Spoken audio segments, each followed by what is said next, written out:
Hi, I'm TH, and welcome back to the Miskatonic. Right, last episode was the introduction, and yes, it did take that long because I am reading everything, and I apologise in advance for my appalling accents, but it ain't gonna change, so let's go back. Merry peanut butter. And if you want to save the game, hit the little cognitor on it. Yeah, I've already done that. And don't forget to visit... Okay, so this is basically before I left, so yeah. And don't forget to visit me at the Corporium, Cool. Right, if memory serves, we talked to all these lovely people in the last episode, but I didn't save it, so we won't do this... Let's remind ourselves of the characters, actually. So we had this lovely lady, who is a... Nutty Annie. Hello, Spooky. How's your feet? Why the fascination with my feet, Anne? Surely the juiciest stuff for cannibals is like the brain or whatever. Oh, no. Can't eat brains, my lovey. Eating brains give you the shingles. Shingles. What's the shingles? Shits and giggles, an English disease, makes you shiver and laugh uncontrollably. While you lose the control of your body, then you die. Okay, so from what I remember, Nutty Annie is English, ergo she is a cannibal, which is not true because, again, I live in England and I ain't seen much in the way of cannibals. Although, to be fair, I don't go looking for them. Horrible people to deal with. They always think with their mouths. I had a friend who had it back home. Significantly less hilarious than it sounds. That sucks, man. Yep, and now I'm all inconsolable, and the only way to cheer me up is to give you a bite of your giant bum. Damn it, Anne, you almost had me feeling like you weren't a complete ass. I won't need the complete ass, just half a cheek at most. Yeah. Okay, that was pretty clever. I'm here all week. Okay, so she was a cannibal. Who are these lovely people? Nico Day. I don't actually know what he is.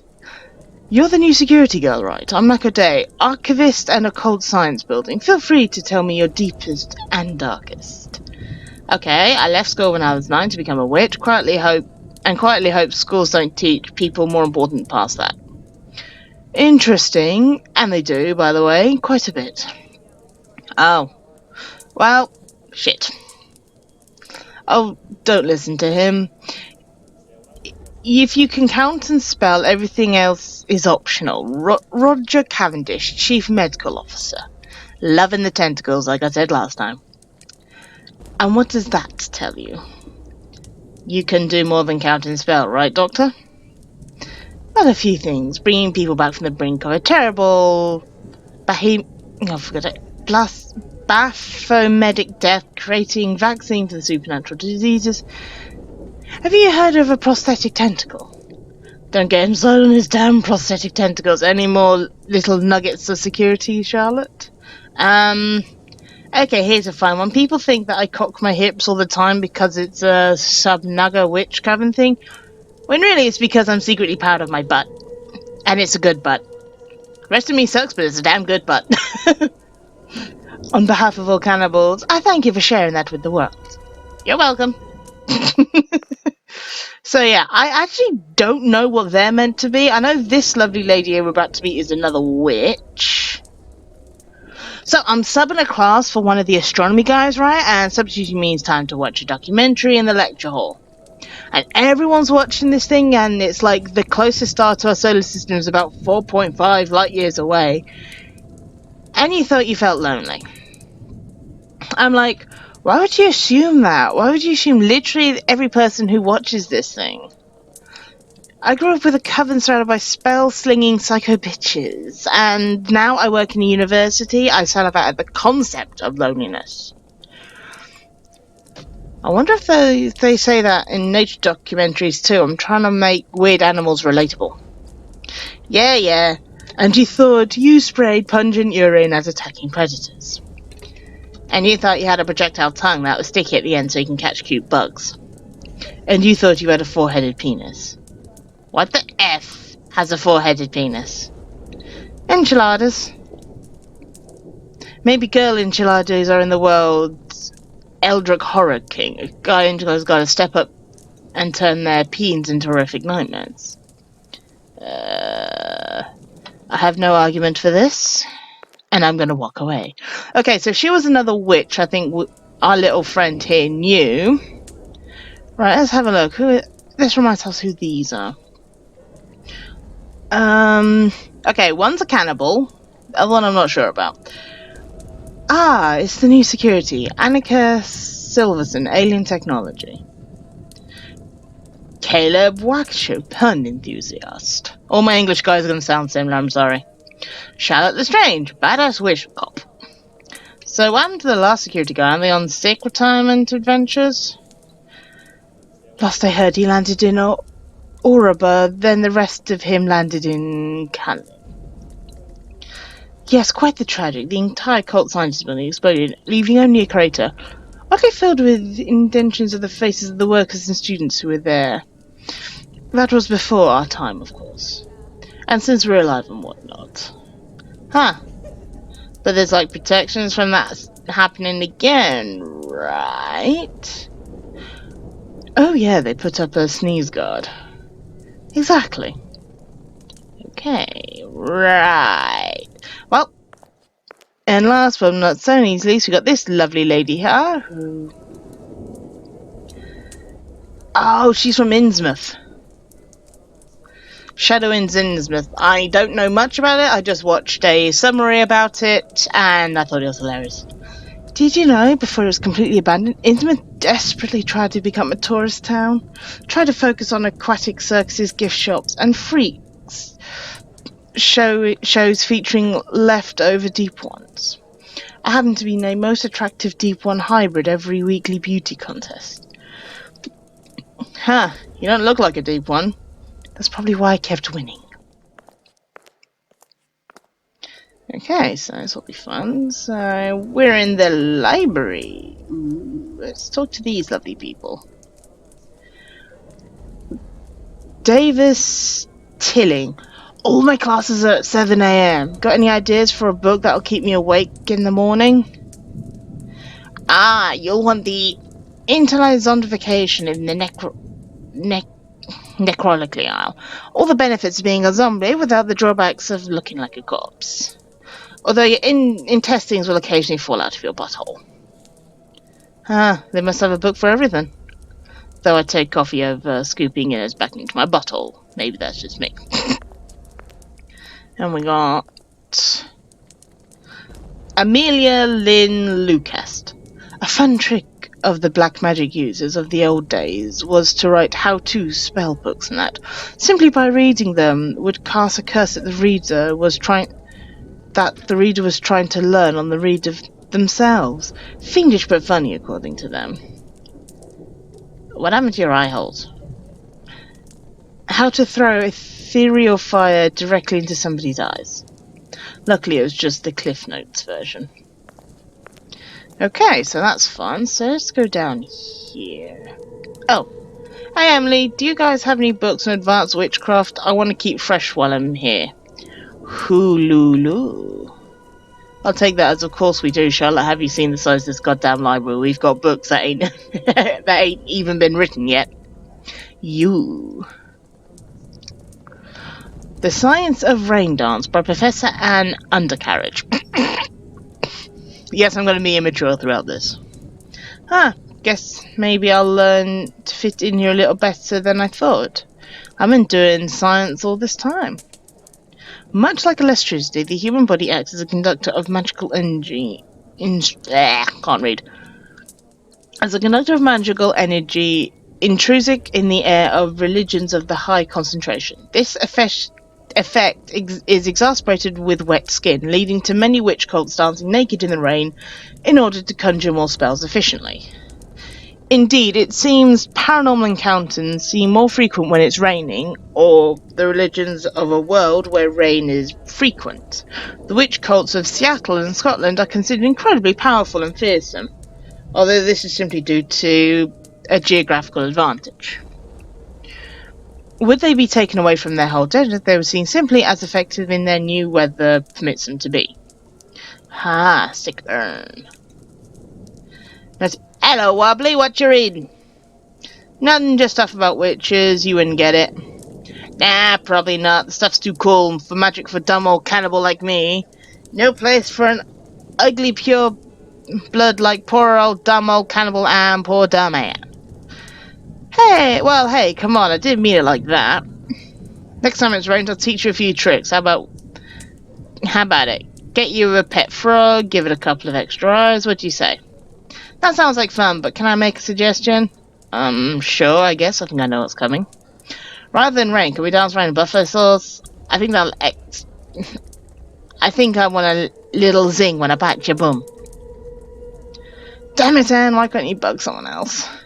'Cause you're the only one that finds it funny.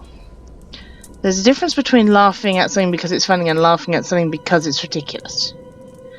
Most folks run away from the folks like me. They seem to take threats of being devoured quite seriously. And there's nothing like more than watching you run away, Charlotte. Ah, you beat me to it. Yes, I'll see you around then. Okay, so let's go down this way. Ooh. Many people. Okay, so I'm in the entrance. Cool. Okay, so this is Militia Bale. What's with the puppies? We help her talk with unfamiliar people and unfamiliar objects. One must become more familiar with us in order to become more familiar with her. Spent a little too long in this psychology department, huh? I've already heard of research in them dark psychiatrists rub off on people. And you spent a little too long in engineering. Not to know when someone is pulling your leg. So working and studying in certain buildings has a residual effect. I wonder what effect working in the occult science building has on witches. I bet I don't stop talking to a chalkboard or to my coven's dance rituals. No one will want to know the angle of rotation by one of my stick feeble whatever this is. Nothing out here for me. My germ section's right here. Although patrolling the whole university would probably be good for the old leg muscles, get toughened up and escape sick monster attacks. Can't stand a lean steak myself. Much prefer a pressed ham. Stop trying to make me laugh, Anne, it ain't gonna work. Okay, so let's go. So hey, why do so many people have tentacles coming out of their back? Have you ever faced a necrotic explosion head on? No, can't say that I have. Neither has anyone else. First rule of bionetic explosions, turn away from the blasphemogenic explosion. Well, the guess rule is don't cause a goddamn bionetic explosion, but people can't seem to help breaking that one. You can't probably tell from the lack of extra limbs, but I have no idea what a bio whatever actually is. It's a process of deliberately carving an artificial portal through our dimension to stop extra dimensional entities from getting out. That's a last resort. Usually there are some teams of portal divers still inside, but hey. Better than the end of the world, right? I guess. Hey, maybe you guys should try transmutation circles. That's what us witches use when we need to summon creepy stuff. None of my coven have any of those weirdo tentacles. All you need is a chug, little blood, and some candles. And a complete disregard for pants. Yes, well, we've all been taught the witch method, but the scientific method reduces the element of randomness, increases the size and duration of the portals, and allowed for human entry. Besides, all you get to keep your clothes on. So science is a magic plus underwear, huh? What's our little friend down here doing? Hey, Lizzie, what you got there? Grilly cheese. It's the best humane invention. Everyone says so. Okay, so if you don't remember, we actually don't know what she looks like because she's so maddening that the brains produce a shadow over it to protect the mind. Don't see why that works. I might get recurring to look at it.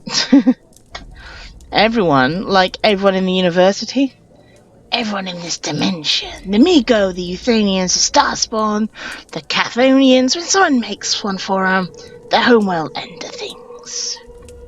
Even Yaxathos likes one now and again.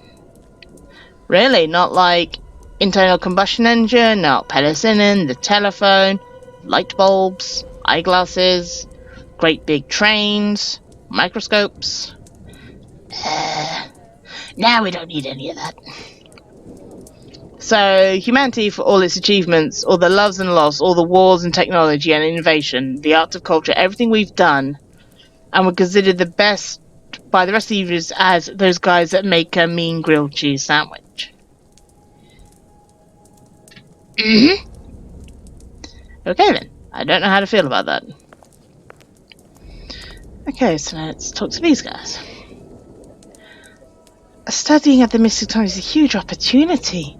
There are so few monster hunters in my hometown. I think my job prospects in the future are quite bright. Oh, goddamn. According to the few drawbacks, sir, you're not likely to finish your studies exactly the same species as you started. Well, hey, look at the words. I'm pretty sure this place could always use more freaky house teachers. So let's go this way. Wow. We're getting some creepy shit. Okay, let's go for these guys. What do you reckon they're doing in there? Poking and prodding, same as always. Eventually they'll get bored and we'll be tasked with carting off the husk. If you told it, tiny child Albert in the future you'll be carrying corpses would be considered the easy part of the day, I think he'd pitch a fit. I'd have a thought that the part between carrying the body to the corporeum and carrying it away would be the easiest part. Although getting hand around the spooky hallway can be a little exhausting too. So what have we got here? Oh, Mindy in the morning. Just a small word for the advice for the biology department. You can't just stick a dog and a war veteran into a centrifuge and rejigger the mush into a living being. And everyone say hello to the world's very first werewolf. There's clearly a reason not to go down there with you guys. Aside from, you know, the carnage it would cause. Did you guys hear that? A goddamn werewolf. You guys want to check it out? We're not done here, Mike. We gotta get the incinerators before we can knock off. Connor's right. We first gotta burn whatever nightmare Corporean's working on. Then we can walk. Go gawk and whatever nightmare the biology department's working on. They have their own burners after all. I always thought you had to get bit by a werewolf to become a werewolf. Then again, why would any werewolf stop at one bite, not just eat whatever it's biting? Maybe that's why we don't have zombie plagues anymore. So... Man, look at this sick awesome thing. Crazy. That tough stuff is a colony of cuddleworms, complete with the bloody spinnacle cord of their human host. They like to lay their eggs in city water pipes, and once consumed, they attach the spinal columns to their host, eventually controlling their every move. Sort of like zombies, except, you know, a lot more screaming, begging for death. Very interesting species. That's definitely an adorable name for the worst thing ever. I bet the boys in 10 could yank the spine out of the poor sod's mouth and turns the worms from a solid rock grip on the host's brain while they're piloting them. Fingers here gave him a prod, see if she can't get them to let go of the bugger's melon meat. Ugh. Oh, here we go. Excuse me, I had a dark thought encouraging that I slit my wrist, take off your trousers, and play with your bum like bloody bungles. Probably better to use the spare blood, eh? C'est la vie. Big arm strong man helping out the poor lady's sarcastic madness. Cute!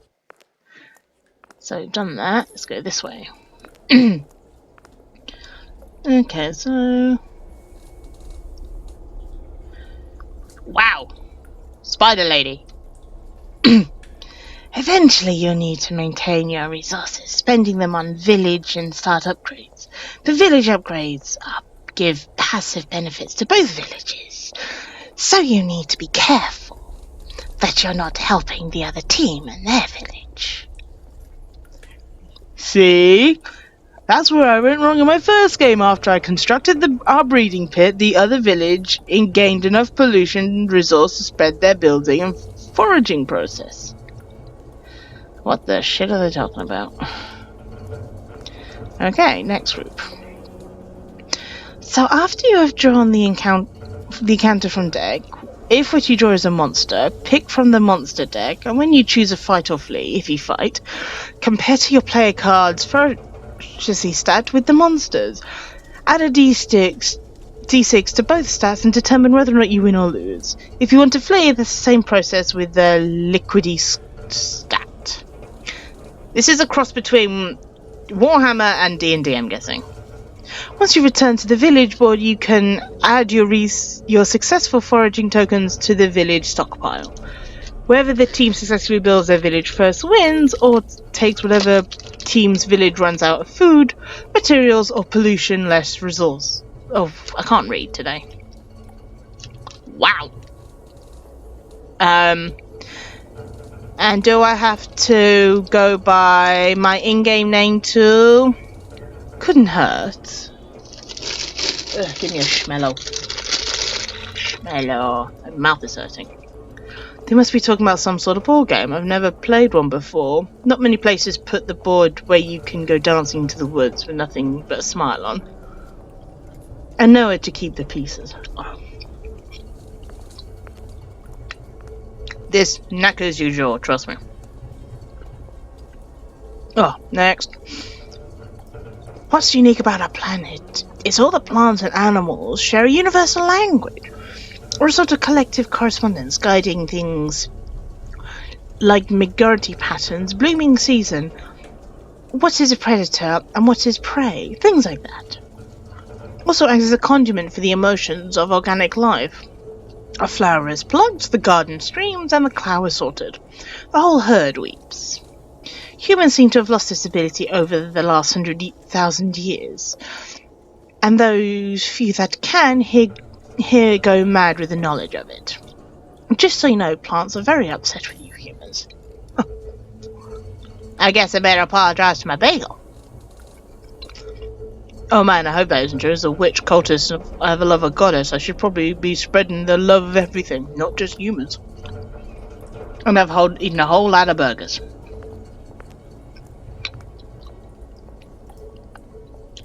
Oh, hello again. How's it going? Can't complain. So you're the one that told the Ethereum to talk, huh? I guess, but I think you knew already. Hi, I'm... Wait, let me figure it out. Layer of grime over the extremity. So you're aware of mutanic atmosphere and you've applied a home remedy. So you're local to New England. Not real accompanying stench other than dead flowers. You're often with other people. Mind wobbling around touch indicates a lack of exercise, but very dirty boots means you're outside in the rain a lot. Judging by the short back skirt and choker, you're an active virtue of the Subnoga, and the goddess of love and humanity. By combining the grime, the wobblers, the smell, the outfit, you therefore must be a member of the Chest Cook Witch Coven. Wow, exactly. Although they were more just observations. What's with the creepy tentacles? This is as close to a handshake as I get. Oh well. Enchanté. So what's your deal? Oh, I'm Jessica Mormon. I'm the record keeper for the experiments performed in the Necronomicon. Although I was a detective before my arms got noodled. How do you keep records if you can't control your arms? With a handshake like that, how do you hold a pen? What do you mean? I have perfect control of my arms. Oh. Well, it's nice meeting you. See you later, Ethereum. Bye, Spooky. Creepy as fuck. Ooh, pretty pictures. So, let's see. Do those wormy things act as your arms? That's pretty groovy. Yep, this thing is to remember all the occult shenanigans that most of these monsters are just really ugly animals and animals can be trained. Cool, how'd you train them? Traditional combination of treats and mild punishment. As a little treat, I keep them as my arms. And as punishment, I headbutt the shit out of them. And now they never leave Mummy's side, and don't even have to command them for the easy stuff. What accounts as the easy stuff when training floating arms to act as replacement arms? Oh, you know, cooking, cleaning, getting change, all the essentials. You should see me play the trombone. That might be fun. Alright, so we go here. Wow. There are several benefits of having many external organs replaced with self-single liquid storage. For example, you won't believe how much of your brain is dedicated to simply maintaining the automatic process of your body. With this slime, my brain is now free to fully ponder the questions of the universe. Huh, well, I gotta admit, you're putting a good spin on all this. I still have to carry a handkerchief round to mop up the incorrigible sludge up my eye sockets as a drawback. Forget hygiene, you're at the Miskatonic, the only trailing black slime. You're practically clearing the place up. Nothing gets an occult scientist down, I guessed. Would have thought his brain was also replaced by the goo.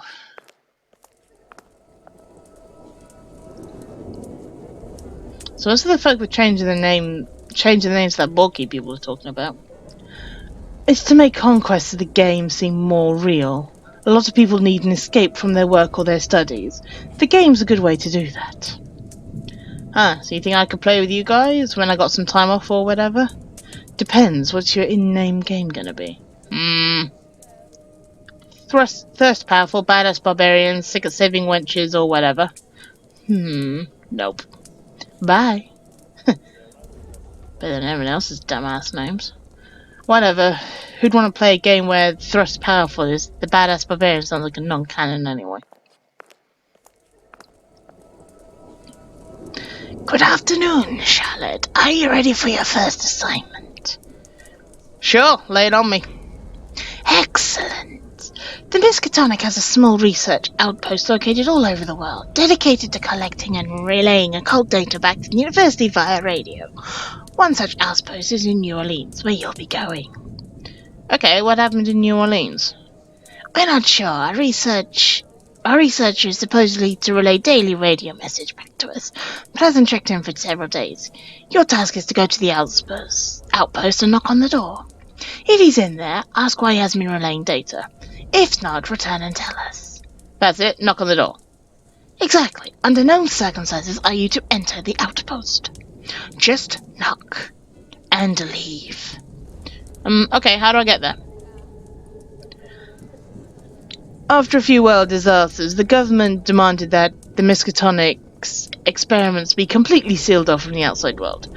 As a result, every outpost in the country is interconnected by these tunnels. Helps us transporting creatures and running off into the wilderness. See? Spooky, so I'm walking to New Orleans. Oh no, of course not. You'll have a driver. Hi. Hey, Lizzie. Looks like you'll be driving the spooky slimy system together. Yes, New Orleans is not too far. In straight lines. We should get there lickety-split. Have fun, you two, and remember, don't go into the outposts. Okay, see you later, Johnny. Guess what I'm going to end up doing? I bet you I'm going to end up walking in. Guess this is the place. Huh, that's weird. Door's open. So? Well, the mission is to knock on the door and see if anyone's in, then leave. If the door's open, something bad might have happened. Like what? I don't know, it could be anything. Maybe they're out of banana bread and someone's pregnant and they've got to go get a doctor. Maybe Cthulhu content has invaded and have the sinkhole down. Maybe they're pregnant with a Maybe we should check it out. Supposed to be an autumn reason going to Elspeth. Come on, we'll be no showing initiative. They'll be like, wow, Lizzie and Charlotte, you saved the day poking around that outpost. Good thing you did, or those Chewbacca would have... And, okay. Don't think that's what they'll say. Well, I'm going to look anyway. Feel free to join me if you want to save the university from chupacabras. Guess it'll be okay if we just look.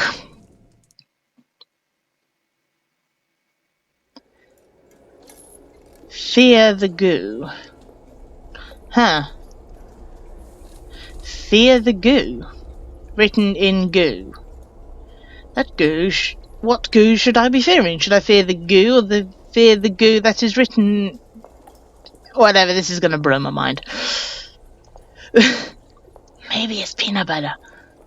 Humans are... allergic, right? Only the ones who hate deliciousness. Nope. I think this is more about some goo it's written in. Can't be that dangerous if the Warner preferred to sign it all over. You know, a pen. Maybe he has no pen. Maybe the pen is goo. Maybe that's why he's so afraid because of pen goo. Guess there's only one way to find out. Let's keep going. Wow. The goo room. That's a lot of goo.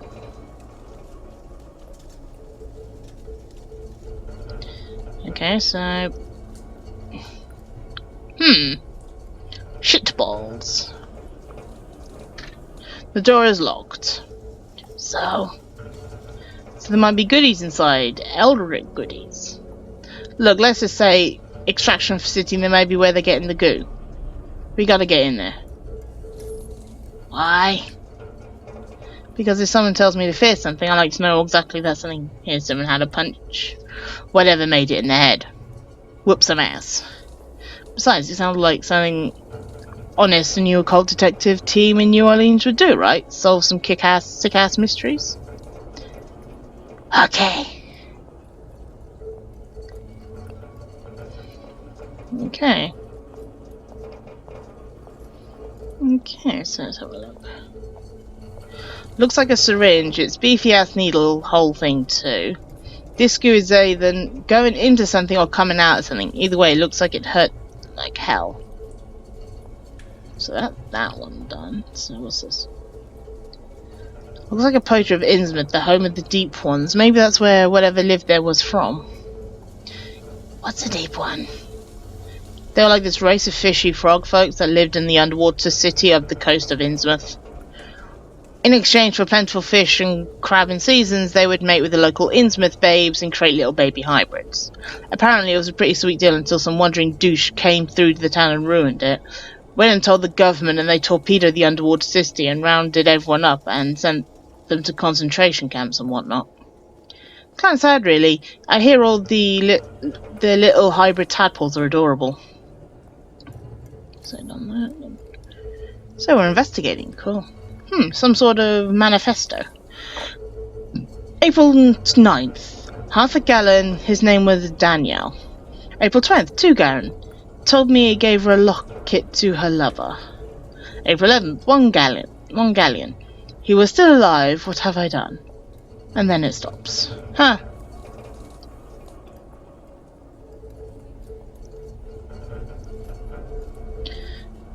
Looks like a diary. Each night, my darling wife, hidden deep in the back room of the Elysian brothel, prays to her goddess Shub-Nagarath, keeping the faith. Groovy.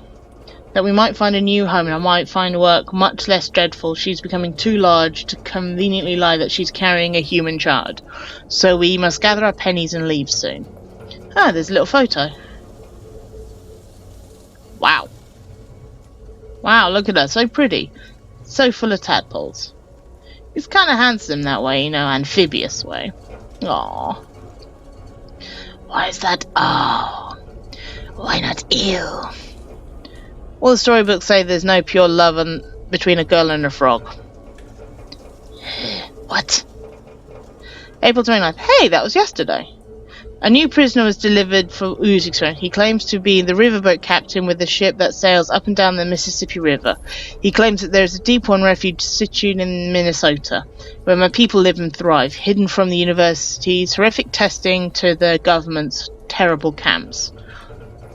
I shall rescue my beloved tonight under the cover of darkness, and there we shall make for Minnesota. I will miss radio calling, and they'll send us on to investigate my squalid concrete prison, but we shall be long gone. Huh, looks like the university was keeping this fellow against his will, using him to extract goo from folks. But why? Maybe we should ask him. No way, if the university is evil as the guy says they are, we best keep our mouths shut and do a little independent investigation. We've got to find out what this goo is, whatever they're using it for, and why they're being such bastards. Holding cell. Not for holding... I love it. Fuck shit on my dick. Another goddamn locked door. You look angrier than you should be. Sorry, the concept of privacy makes witches a little testy. Whatever, let's find ourselves some key and F these locks up.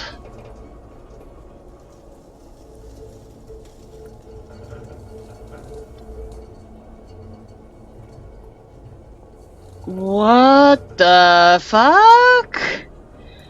Are those super rare deadly Montgomery Arc covens? How do they get these? These are ultra banned across America. And we gotta take these. What? Dead Randy and the Sexy Necromancer, this cute little incubus that runs around saving zombie girls from after the world ends, and then boning them. This story arc was written by my first coven den mother, Agnes Giewillicker. It was a story about how Succubus Girl, the purple girl here, wants dead Randy all to herself, but while they're all mutual, deadly Randy gets sad that he's not boning mad dames. And him and the Succubus Girl learn that love should be shared with everyone, not save for individuals. That's adorable! Why do humans ban it? Oh, same reason they ban everything. Folks here getting too cheerful. Promoting cultic ideals, they said. Not sure how love one you can and don't be a douche is considered the same as let's get Cthulhu the F and F the world up, but whatever.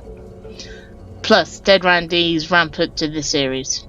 It's hard to get that love everyone message across the story without a nymphomatical blue midget without getting, vigorous. But the message was so awesome! Completely true our cult's mantra. Everyone in Chestnut thought us witches were pretty groovy after these stories came out. Preach love and compassion, for the universe offers neither. They put that as our tone motto after Miss Agnes wrote the series. Come on, he's got to have the hard copy somewhere. The girls in the coven will shit their minds when they hear what I found.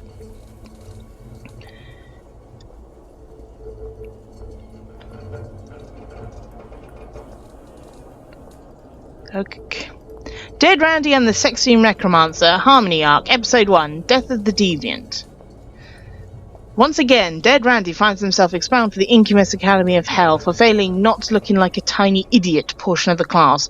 Forever exiled, Randy seeks refuge in the desolate earth destroyed by a monstrous plague that leaves the land barren and all but zombies.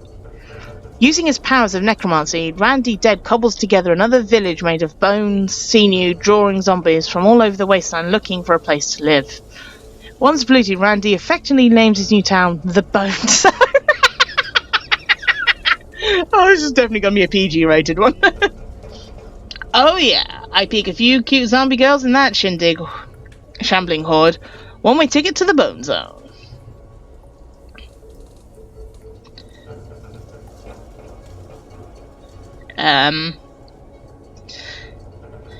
Dead Randy in the section. Damsel in Decay. With the Bone Zone completed and the zombie villages settled, Dead Randy enjoys a life of cardinal luxury. But with hordes of zombies come their enemies and the only living creatures left on Earth. That's right, packs of feral Pomeranians that are attacking the villagers of the Bone Zone. And when one gets his lovely consorts dragged away, it's up to Dead Randy to save her and drive away the feral pups. Man, he is humping the shit out of that zombie. I'm starting to understand why they banned this arc. But bits aren't supposed to fall off. Wow, are we just going to be reading all of these? Dead Randy, the Sexy Necromancy Harmony Arc, Episode 3.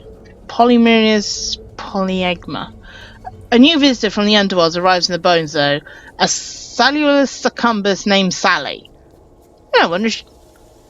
A succubus named Sally. This is almost as bad as Mother. What is it with the succubuses and having mortal women's names? Jeez. Marveled by his accomplishments, Sally begins and enamored with the dead Randy, demanding that the pair revoke their demonic job descriptions and become mutual lovers. Shocked at the idea that another demon could love him, much dismay of the hordes of zombie girls, Randy vows to become Sally's boyfriend. Poor dead Randy, seduced by the elusive affection, like my dead mother, like always says, love 100 people and 1,000 people will love you back.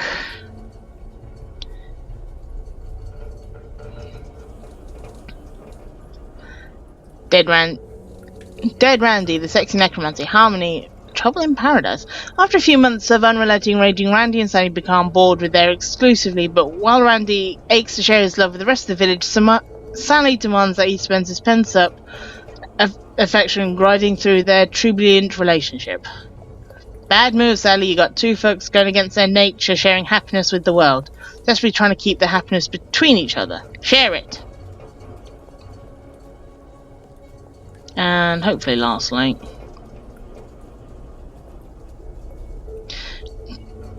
Dead Randy, the Secretary Next to the Harmony Arc, Episode 5. Monogamy? Madness. Finally, Sally and Randy see that the error of their ways, and after a immediate breakup and promise to remain sharing a partial, albeit small one, of their love between each other, Randy and Sally tear through the Bone Zone, vigorously loving everyone in their path. Oh, I love a happy ending. I guess the last 40 pages are meant to, you know, lock the message down. Not quite sure what Buttonsy Bob has got to represent, but I'm sure Miss Agnes nailed the metaphor, whatever it is. Okay, that's just pervy. Well, that was fun. I learned about sharing affection with people I meet, if being kind and caring and learning and not to judge others, and how to bone some mad zombie dames. Let's carry on with the investigation.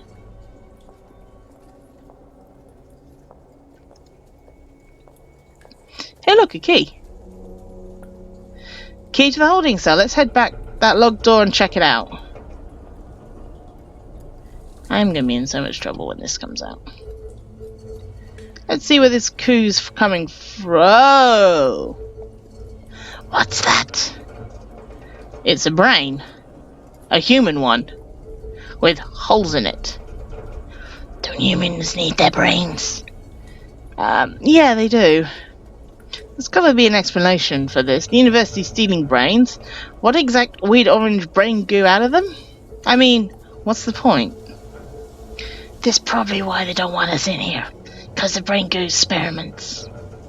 Yeah. We're gonna have to play it cool, figure out what we can and who we can trust at the university and ask them some questions. Well, Roman's here been a while. I think I can trust a fellow witch. And you can trust a fellow Lizzie. Exactly. That's like half the faculty right here.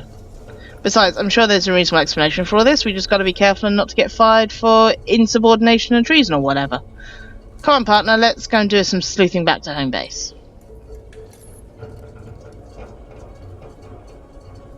So, Charlotte, how was your assignment? Good. It was good. Knocked on the door, waited around for a while, no response, came back home. And you didn't go inside the outpost? Inside? Oh, no. I didn't go inside. I was told not to, so I didn't. Just knocked on the door and left. Inside, you crazy. Right. Well, we'll send a team to investigate and search for a missing researcher. Thank you, Charlotte. We have no intention of sending you on assignment so early. So what do I do now? You return to your quarters and get some rest. Tomorrow you start patrolling the occult science building. Right. Well, talk to you later, Bob. Looks like we're on clear, Liz. We're still being detectives. Damn right we are. We gotta get to the bottom of this. For now, let's get some sleep and start investigating tomorrow. Okay, see you tomorrow, Charlotte. I'm gonna pray to Yogg-Sothoth. See you, Lizzie.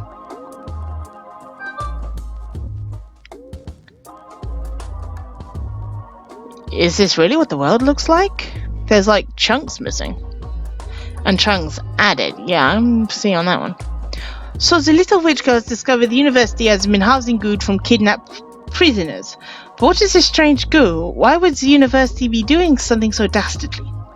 Oh, and just so you know, I have no idea what they are planning. I was just a cute little French girl that was visiting Christie monsters for the sake of education, are we? So don't go accusing all the university of all dastardly. Some of us are as dumb as the little witch girl. Why do you keep calling me the little witch girl? I'm exactly the same size as you. Our story resumes with a little witch girl quietly investigating the strange goo while keeping up appearances as security guard of the occult science building. But what the little witch girl did not know is that her loyalties are being tested at every turn. I'm 22. I'm a grown-ass woman. Voluptuous almost. Right, we're gonna save here. And we will continue this next time. This is getting interesting, if I may say so myself. We will do it more or less a chapter at a time, but for now, I have been TH. This has been the Miskatonic. I hope you've enjoyed.